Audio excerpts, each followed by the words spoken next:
This is the form W that you need to fill out when you have a job or a new job, and you need to tell your employer how much withholding needs to be done, so that they can deduct the right amount of the tax from your salary. So I have covered a simpler W4 filling form when you do not have a two job and your spouse is not working. So in that case, all you have to do is fill out your name, your address, etc., and your social security number, and possibly the step number 3, and just sign it, and you are done. But the case is a little bit complicated if you have two jobs or if your spouse is working. In that case, you also need to fill out the step number 2 and step number 4. And in this video, I'm going to walk you through this thing. So if you have two jobs or your spouse is working, you need to pay attention to step number 2 and complete this step if you hold more than one job at a time, or you are married, filing jointly, and your spouse also works. Then you need to take into account the other income. So what you need to do is you need to do one of those A, B, C.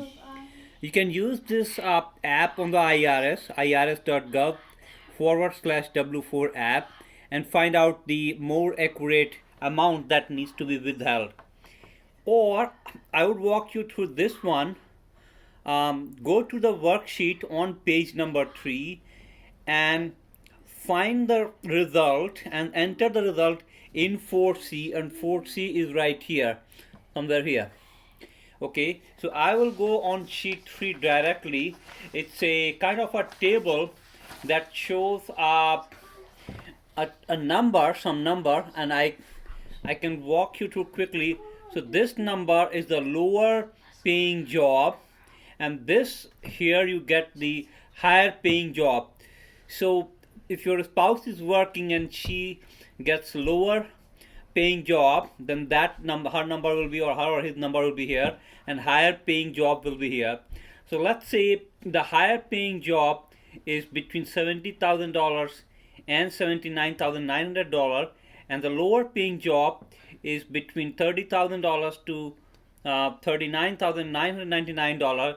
Then that intersection number is 4,300, and this is the number that you need to take it in, and you need to take that number and put it into this 4C right here. So that is something, and that helps if you have, that works if you have only two jobs total. If you have more than two jobs, then do this things for those other things and add them up all together. And then the step number 3 is if you have any dependent, and that's something you will also do in the other cases also.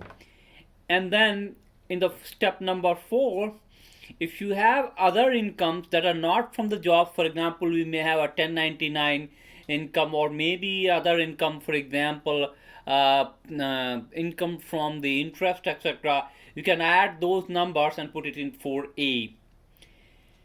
And if you, in 4B, if you want something, some standard deduction that is other than this standard deduction, you need to enter that number in 4B. Once you have done all of this, just sign it and date it, and then you should all be done.